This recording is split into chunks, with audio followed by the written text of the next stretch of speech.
sebagai badal sebetulnya, karena yang seharusnya datang mengisi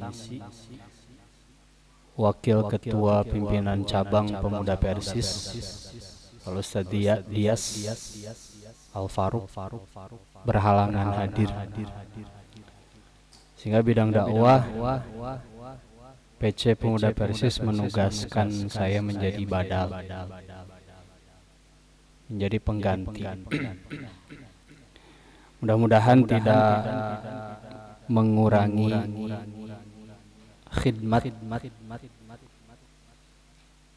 kajian pada malam hari ini. Namun sebelumnya, insyaallah pada kesempatan kali ini saya akan sedikit mengulas tafsir dari surah ke-106,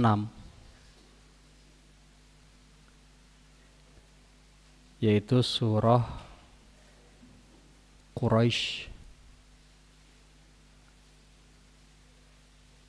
Maka dari itu sebelumnya saya ingin ada santri yang membacakan terlebih dahulu seperti biasa.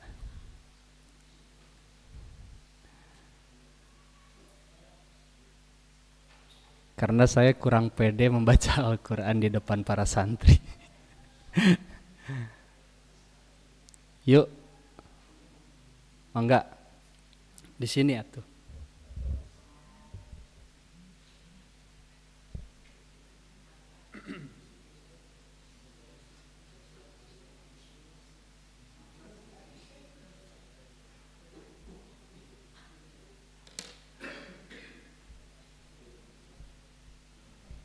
Di sini biar masuk TV. Surah Quraisy.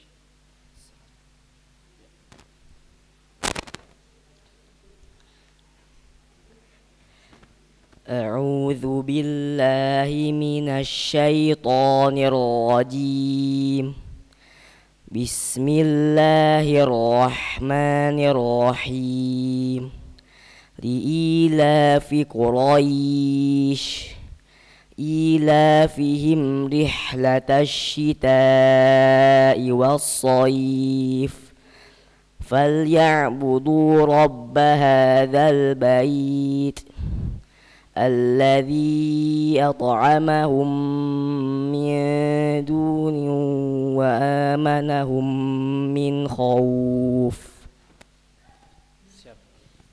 Terima kasih. Jazakallahu khairan.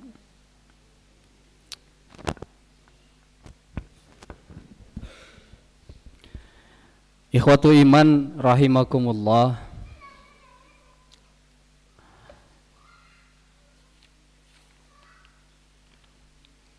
Insyaallah tidak akan lama.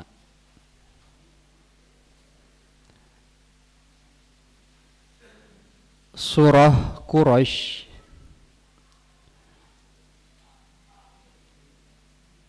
adalah surah Makkiyah,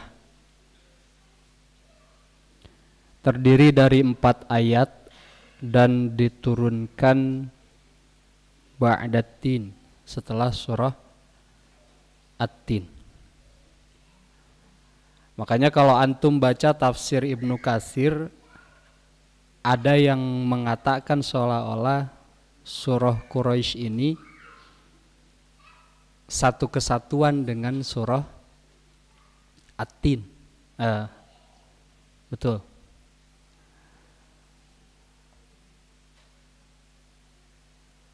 Tapi yang lain pun mengatakan bahwa Quraisy ini nyambung dengan surah Al-Fil karena keselarasan munasabah kisah di dalamnya, yaitu berbicara mengenai Baitullah di antaranya.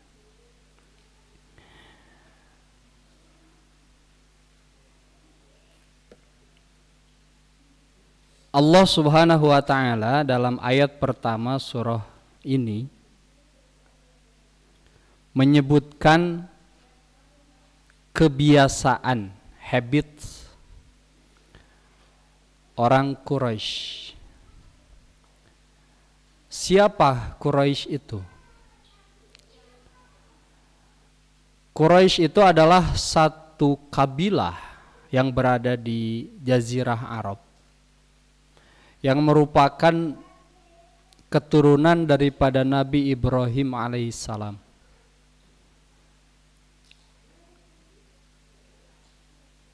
Yang mana ikhwatu iman rahimakumullah, kalau kita tarik jalur nasab kaum Quraisy ini nyambung kepada Nabi Ibrahim alaihissalam, tapi melalui Nabi Ismail. Seperti yang kita tahu bahwa Nabi Ibrahim itu mempunyai 2 anak dari 2 istri, Ismail dan Ishaq.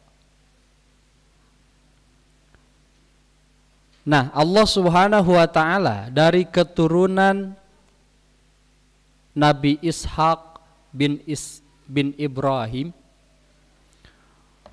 menurunkan rentetan keluarga, keturunan yang banyak diutus di dalamnya para nabi.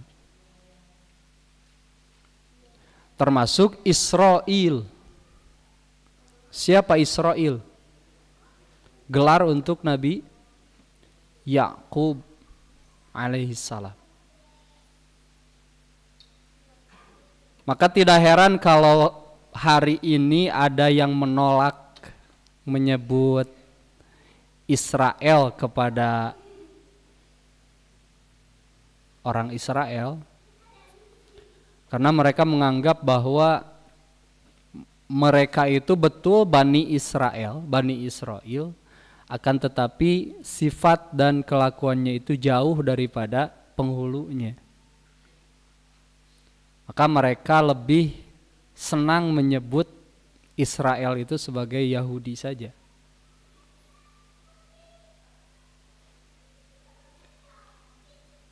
Nah, dari Nabi Ishaq alaihissalam turun banyak para nabi. Namun dari Nabi Ismail alaihissalam, Ismail bin Ibrahim alaihissalam, sampai kepada Nabi Muhammad sallallahu alaihi wasallam tidak ada nabi dari keturunan beliau. Nah, Nabi Muhammad ini dari suku Quraisy. Keturunan Nabi Ibrahim dari Nabi Ismail alaihissalam yang jauh jarak keturunannya, tidak ada diutus Nabi oleh Allah Subhanahu wa taala sampai pada akhirnya diutus Nabi Muhammad Khatamul Anbiya, penutup para nabi. Nah, pada surah ini Allah Subhanahu wa taala menerangkan kebiasaan orang-orang Quraisy. Li'ilafi.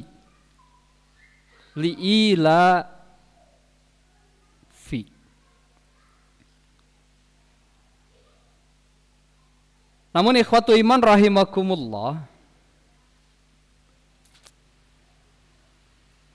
Imam Ibnu Katsir menyebutkan melalui satu riwayat bahwa kenapa kemudian Allah Subhanahu wa taala mendahului kalimat ilaf dengan lam. Itu menunjukkan kekaguman, takjub. Jadi salah satu keistimewaan kaum Quraisy itu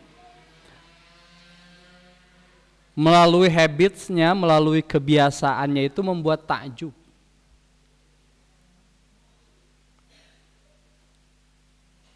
Bahkan ikhwatu iman rahimakumullah, pada pembuka tafsir surah ini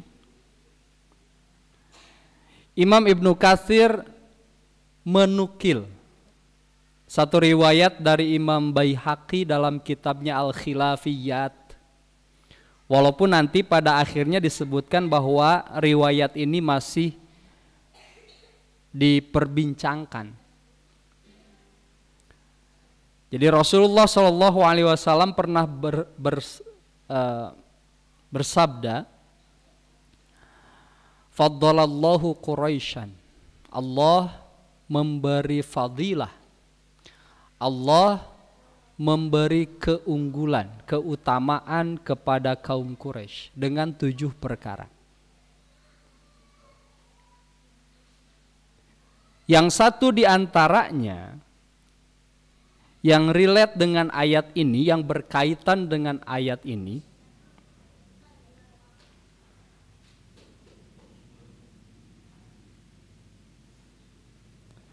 yaitu annallaha anzala fihim suratan minal Qur'an. Allah menurunkan satu surat mengenai mereka, tentang mereka, yang membahas mereka itu dalam Al-Quran.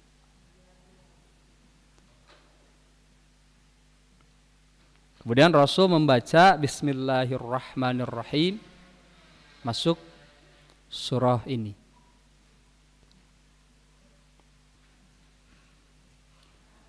Nah, ikhwatu iman rahimakumullah, li'ilafi Quraisyin. Apa yang menjadi keistimewaan, apa yang menjadi kebiasaan orang Quraisy, orang Quraisy yang membuat takjub.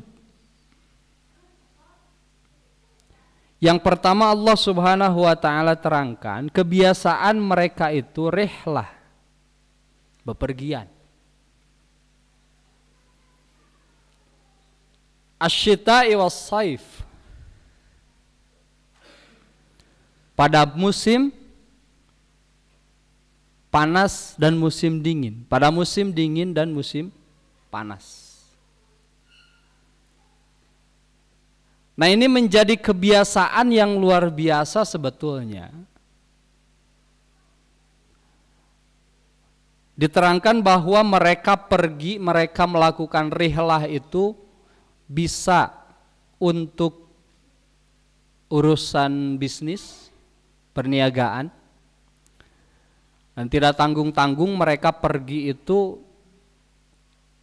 bukan hanya sekedar antar desa, antar kecamatan, tapi antar negara.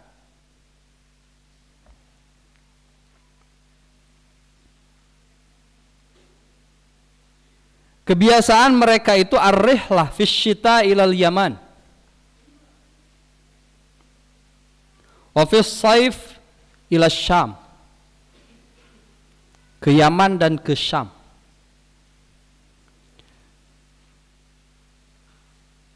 Nah, ikhwatu iman rahimakumullah, kalau kemudian kita fahami ayat ini, bahwa yang menjadi keutamaan kaum Quraisy ini adalah satu, etos kerja mereka.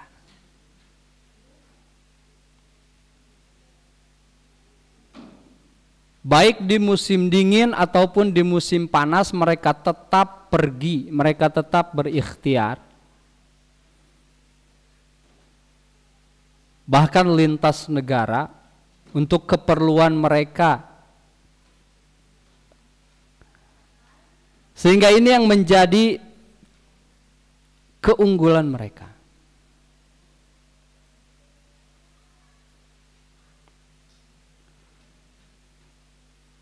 Falyabudu rabba hadzal bait. Maka Allah Subhanahu wa taala memerintahkan mereka untuk beribadah, untuk menyembah Tuhan hadzal bait, yang memelihara rumah ini, yang memelihara Baitullah, Ka'bah. Kenapa? Karena dalam setiap perjalanannya ikhwatu iman rahimakumullah, Allah Subhanahu wa taala mencukupkan mereka dan menjaga mereka dari mara bahaya. Bahkan di sini diterangkan ikhwatu iman rahimakumullah, ketika orang Quraisy bepergian, Allah Subhanahu wa taala jaga mereka sehingga tidak ada yang mampu dan mau mengganggu mereka selama mereka ada di perjalanan. Bahkan kabilah-kabilah lain yang ikut bepergian dengan rombongan orang Quraisy ini terjaga dan terjamin pula keamanannya.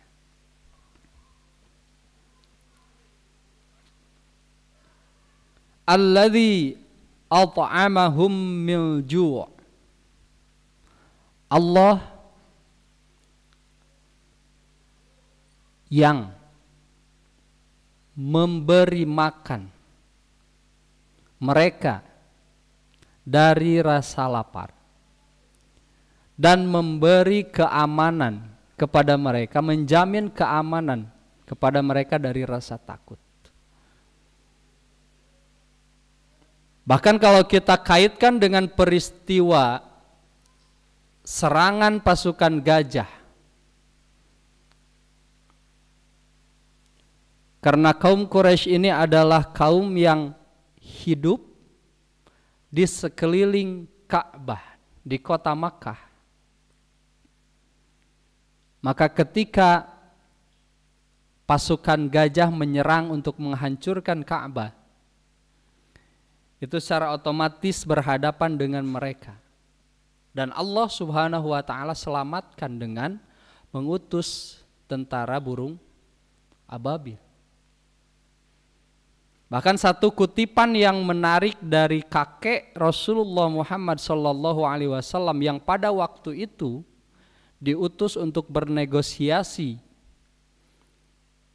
dengan panglima pasukan gajah. Satu sisi orang Arab pada waktu itu kecewa kepada Abdul Muthalib. Kenapa? Karena ketika bernegosiasi dengan pasukan yang ingin menyerang Ka'bah, Abdul Muthalib berkata, bukan meredam supaya tidak menyerang Ka'bah, tapi justru Abdul Muthalib meminta hewan ternaknya, terus harta-hartanya yang mereka rampas sebelumnya itu dikembalikan. Pekwerek nyerang Ka'bah macam gitu. Jadi ketika ada yang mau menyerang Ka'bah, melakukan penjarahan sebelumnya kepada penduduk kota Makkah, lalu kemudian diadakan negosiasi, diadakan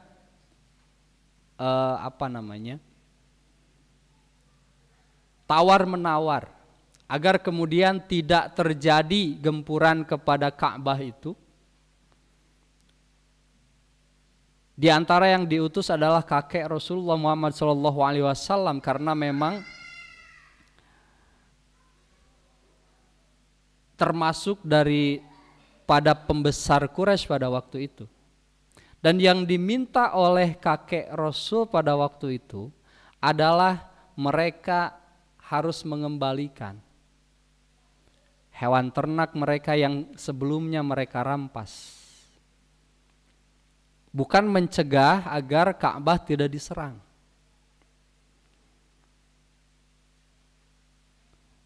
Tapi ikhwatu iman rahimakumullah, yang menarik, yang menjadi quotes gitunya sampai hari ini yang populer adalah ketika Abdul Muthalib mengatakan bahwa serahkan saja, au kama qala, serahkan saja hewan ternak yang sebelumnya kalian rampas, karena hewan ternak itu kami yang mengurusinya, kami pemiliknya. Sedangkan Ka'bah silahkan saja kalian serang dan lain sebagainya, karena Allah pemilik dan pengurus penjaga Ka'bah tersebut. Maka tidak heran kalau kemudian ada yang menyebutkan bahwa beberapa tahun atau beberapa masa kafir Quraisy itu sempat menyembah Allah sebelum kemudian menyembah kepada Allahnya tersebut di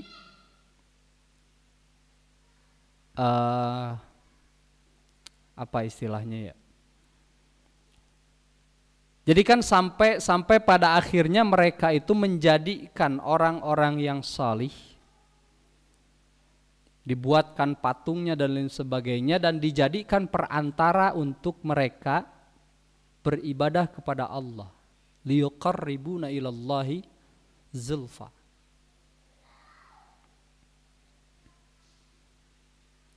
Nah hadirin ikhwatu iman rahimakumullah, ini yang perlu kita perhatikan, bahwa etos kerja ikhtiar kita atau apapun yang kita upayakan harus berbanding lurus dengan ibadah kita kepada Allah Subhanahu wa taala. Dipuji oleh Allah Subhanahu wa taala mengenai kebiasaan mereka. Dipuji oleh Allah Subhanahu wa taala, bahkan ikhwatu iman rahimakumullah, kaum-kaum yang ada di sekeliling, kabilah-kabilah yang ada di sekeliling mengagumi kaum Quraisy ini, anggap serab. Karena memang seperti itu karakteristik orang Quraisy yang gigih, yang cerdas, baik itu dalam berbisnis dan lain sebagainya, sehingga menjadi nilai plus bagi mereka. Tapi ikhwatu iman rahimakumullah, ada satu hal yang mereka tidak perhatikan sehingga ditegur oleh Allah Subhanahu wa taala. Falyabudu rabba hadzal bait. Diingatkan oleh Allah Subhanahu wa taala, kalian berbisnis sehebat itu karena Allah Subhanahu wa taala at'amahum min ju'. Allah yang menjamin perut kalian. Amanahum min khauf. Allah yang memberi menjamin keamanan kalian dalam berbisnis, dalam melakukan perjalanan jauh. Dan itu tidak disadari oleh mereka sehingga mereka tetap saja enggan beriman kepada Allah Subhanahu wa taala. Bahkan setelah Rasulullah Shallallahu alaihi wasallam diutus menjadi nabi, menjadi rasul, sebagian besar mereka menolak. Karena ikhwatu iman rahimakumullah, mereka tidak mau agama yang kemudian menjadi keyakinan mereka selama berpuluh-puluh tahun, selama turun-temurun, seolah-olah dirusak oleh seseorang yang bernama Muhammad bin Abdullah. Sehingga yang mereka lontarkan kepada Nabi Muhammad, cacian dan makian itu kan Nabi Muhammad gila, Muhammad itu penyihir, dan lain sebagainya dan lain sebagainya. Nah, ikhwatu iman rahimakumullah, dalam ayat ini Allah Subhanahu wa taala mengingatkan. Tentu khitab ayat ini falyabudu, itu khitabnya kepada Quraisy. Tapi hakikatnya ikhwatu iman rahimakumullah, ibrahnya untuk kita sekalian, bahwa ketika kita kemudian berusaha, berupaya untuk kehidupan kita misalnya, untuk kehidupan dunia kita, untuk menghidupi anak, istri kita, dan seterusnya, jangan kemudian kita lupa bahwa pengabdian kepada Allah Subhanahu wa ta'ala itu juga harus disertakan.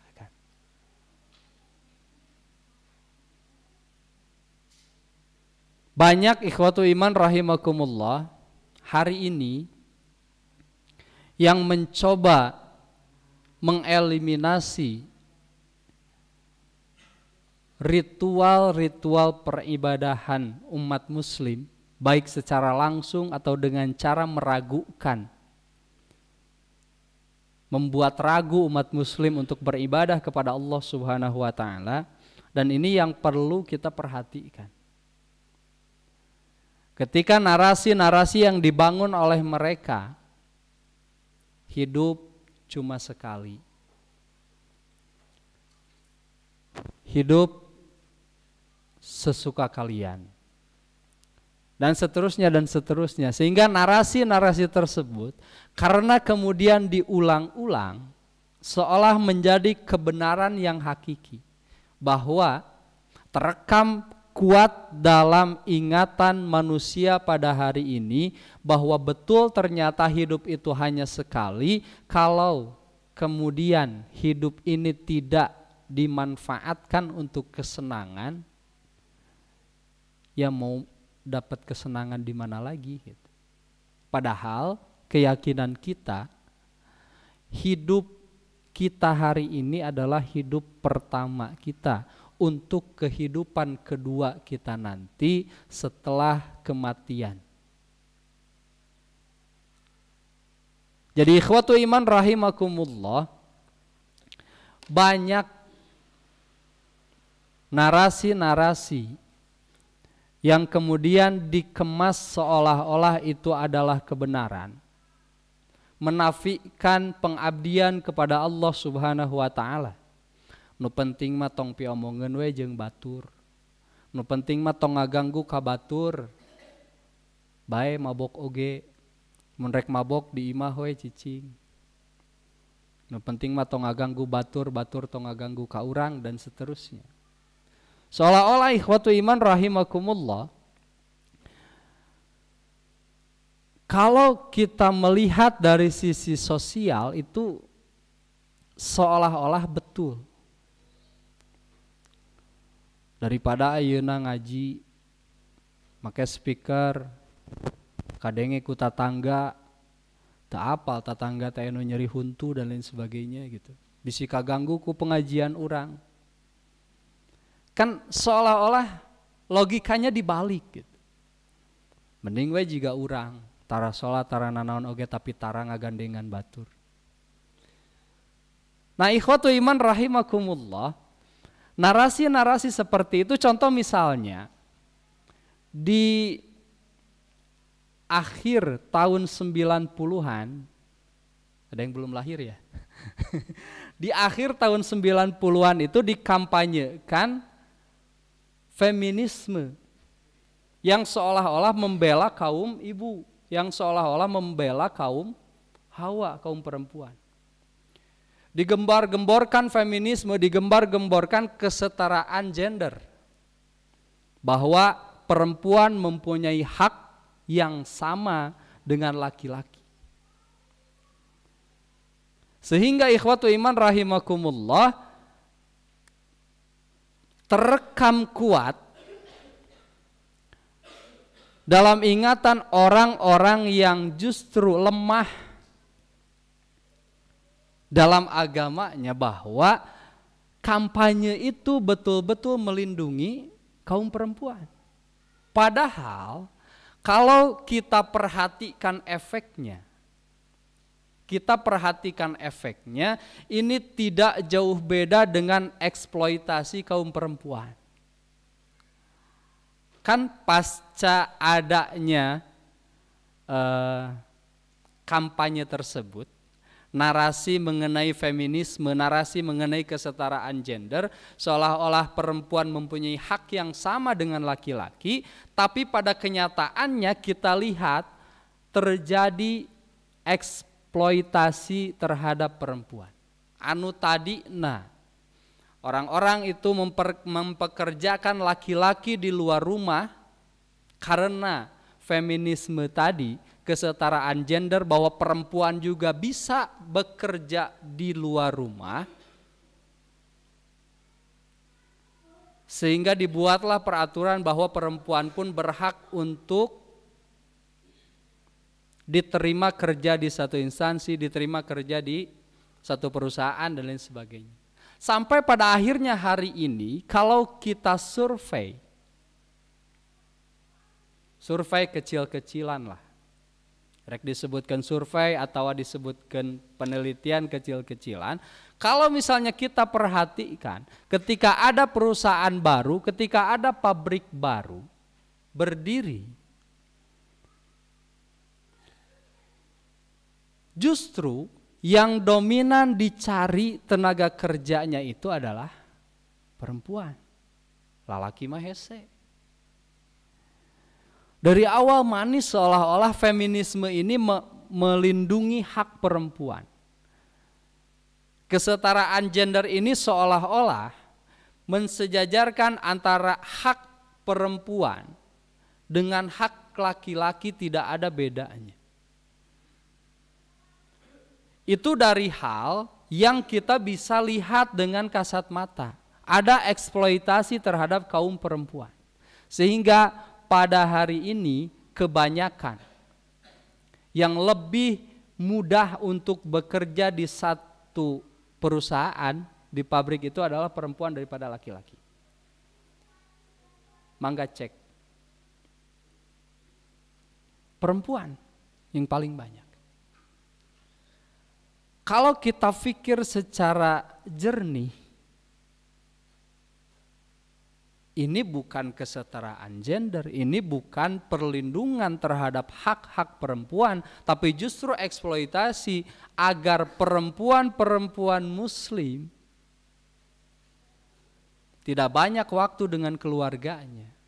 Perempuan-perempuan muslim tidak banyak waktu untuk mendidik anaknya. Perempuan-perempuan muslim tidak banyak waktu untuk memperhatikan dan menyiapkan kebutuhan keluarganya. Ini belum kepada degradasi syariat. Ketika kesetaraan gender diamini, kampanye mereka diamini, ikhwatu iman rahimakumullah, ketentuan baik itu dalam ketentuan waris misalnya, lizzakari mithlu hadzil unsayain, itu ditolak oleh mereka bahwa waris itu seharusnya antara laki-laki dan perempuan itu sama. Lalu kemudian menyoal persaksian antara laki-laki dan perempuan, kan dalam syariat Islam yang diperlukan saksi itu adalah 2 orang laki-laki. Baik saksi tuduhan berzina ataupun untuk saksi-saksi yang lain. Kalau kemudian hanya ada 1 laki-laki, maka harus diganti dengan 2 perempuan, kan gitu. Ini dalam syariat saksi. Jadi Allah Subhanahu wa taala telah mengisyaratkan bahwa tidak bisa perempuan dan laki-laki itu disetarakan. Bukan kemudian ini adalah pelemahan terhadap kaum Hawa. Bukan maksud seperti itu. Tapi yang digaungkan oleh mereka bahwa syariat Islam itu tidak adil, waris laki-laki 2 bagian, perempuan hanya 1 bagian. Ada tendensi kepada kaum Hawa dalam syariat Islam Buktinya dalam persaksian pun perempuan itu tidak cukup kuat jika hanya seorang. Bahkan ikhwatu iman rahimakumullah, dalam urusan bin saja, kan seorang anak, binnya itu bin siapa? Bin bapak, bin ibu, ke bapak kan. Nah, sampai pada hal itu mereka mengatakan bahwa tidak adil seorang ibu yang kemudian mengandung selama 9 bulan, menyusui selama 2 tahun, melahirkan dengan menaruhkan nyawa, tapi ari disebutkan binna bin bapakna. Jadi jelas kata mereka bahwa syariat Islam itu tidak pro terhadap kaum perempuan. Kaum perempuan itu dianggap punten Bu, diapilainkeun. Padahal kalau misalnya kita perhatikan dengan betul, dari bin saja, ketika kemudian seorang anak dibinkan kepada ayahnya atau dibintikan kepada ayahnya kalau anak perempuan, ini justru adalah upaya Allah Subhanahu wa ta'ala mengangkat derajat perempuan. Apa buktinya? Buktinya seorang perempuan yang melahirkan seorang anak dan anaknya dibinkan kepada ayahnya, berarti perempuan ini adalah perempuan baik-baik. Puguh bapak anak kan gitu. Kalau kemudian seorang perempuan mempunyai laki-laki yang banyak, kemudian lahir seorang anak dari perempuan tersebut, nah lo anak sahaya, binnya ke mana? Masa bin ibunya? Kan gak gitu. Maka ikhwatu iman rahimakumullah, ini merupakan kampanye-kampanye mereka, narasi-narasi yang dibangun oleh mereka untuk melemahkan syariat Islam. Maka melalui surat ini Allah Subhanahu wa ta'ala mengingatkan kepada kita, sehebat apapun upaya kita, sehebat apapun kehidupan dunia kita, fal ya'budu rabba hadzal bait. Karena hakikatnya Allah Subhanahu wa ta'ala yang at'amahum min ju' wa amanahum min khauf. Makanya Rasulullah SAW mengajarkan ketika kita selesai makan atau ketika kita selesai minum, kita dianjurkan untuk berdoa, alhamdulillahilladzi at'amana wa saqana. Mengingatkan kembali bahwa apa yang kemudian kita makan tadi itu Allah yang kasih gitu. Alhamdulillah, segala puji bagi Allah yang telah memberi makan, yang telah memberi minum. Hakikatnya dari Allah Subhanahu wa ta'ala. Nah, ikhwatu iman rahimakumullah, termasuk keamanan dan ketentraman kita, kebahagiaan kita. Ketika orang sibuk mencari materi karena mereka menganggap bahwa materi ini adalah kunci daripada kebahagiaan dunia, tapi lupa pengabdian kepada Allah Subhanahu wa ta'ala, hingga pada akhirnya ikhwatu iman rahimakumullah mereka disibukkan dengan perniagaannya, disibukkan dengan bisnisnya, disibukkan dengan pekerjaannya, sehingga lupa terhadap pengabdian diri kepada Allah Subhanahu wa ta'ala. Karena dari awal paradigmanya, mindsetnya itu sudah salah. Meyakini bahwa materi sebagai sumber daripada kebahagiaan. Padahal Allah Subhanahu wa taala yang memberi kebahagiaan, Allah yang memberi ketentraman, Allah yang memberi keamanan. Maka ikhwatu iman rahimakumullah, ketentraman dan keamanan apalagi yang kita harapkan? Kalau kemudian Allah Subhanahu wa taala telah menganugerahkan kepada kita nikmat pengabdian diri kita kepada Allah. Maka yang dicari ikhwatu iman rahimakumullah bukan lagi materi yang kemudian diyakini bahwa materi tersebut sebagai sumber kebahagiaan.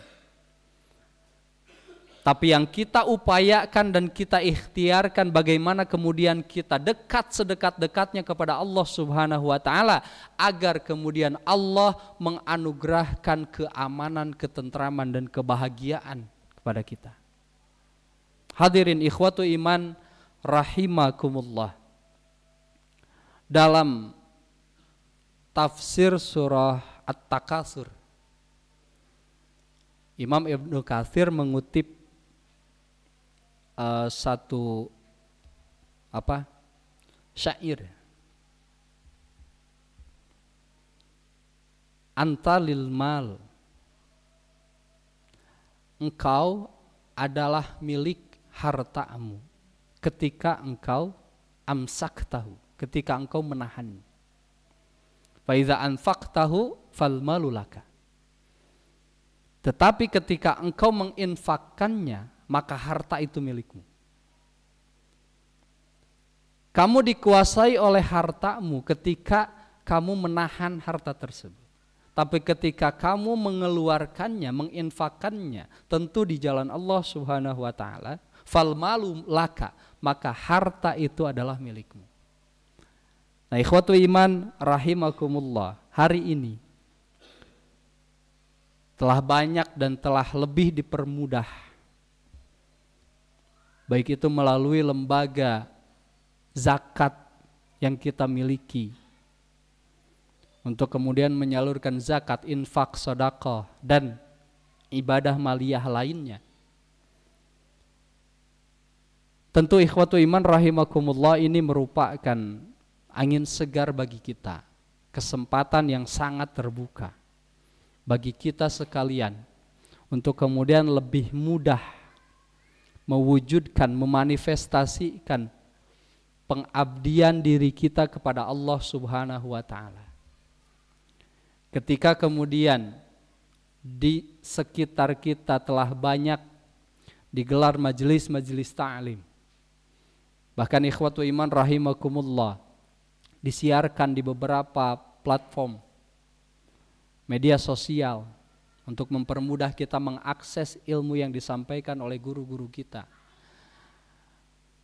Maka jangan kemudian hal tersebut menjadikan kita abai, justru seharusnya menjadikan kita lebih peka dan lebih bersemangat untuk mewujudkan pengabdian kita kepada Allah Subhanahu wa taala melalui menghadiri majelis,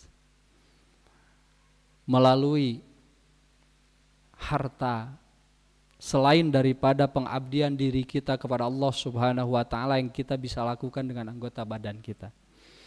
Hadirin ikhwatu iman rahimakumullah, satu gambaran yang digambarkan oleh Allah Subhanahu wa taala kepada kita melalui surat ini, bahwa sehebat apapun, sebanyak apapun harta yang kita miliki, sehebat apapun, setinggi apapun jabatan yang kita emban hari ini, ikhwatu iman rahimakumullah, itu hakikatnya anugerah dari Allah Subhanahu wa taala yang seharusnya justru lebih mendekatkan diri kita kepada Allah.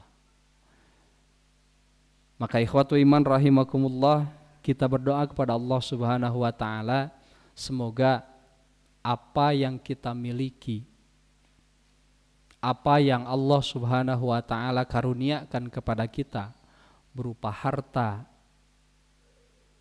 keturunan, posisi dan lain sebagainya yang hari ini Allah anugerahkan kepada kita, mudah-mudahan kesemuanya itu mendekatkan diri kita kepada Allah Subhanahu wa taala. Semakin mendekatkan diri kita kepada Allah Subhanahu wa taala.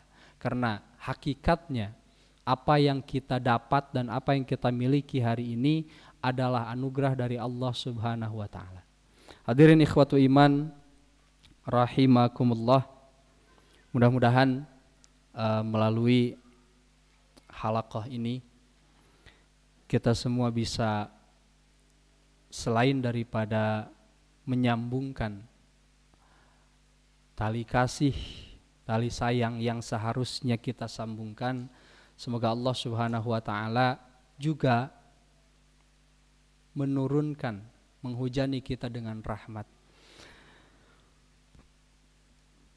Hadirin ikhwatu iman rahimakumullah, kita berdoa juga kepada Allah Subhanahu wa taala agar Allah Subhanahu wa taala menuntun kita, senantiasa menuntun kita kepada sesuatu apapun itu, yang pada sesuatu itu ada kebaikan untuk Islam dan kaum muslimin. Demikian, Allahu ya'khudhu bi aidina ila ma fihi khairun lil Islam wal muslimin. Aqulu qawli hadza astaghfirullah li wa lakum.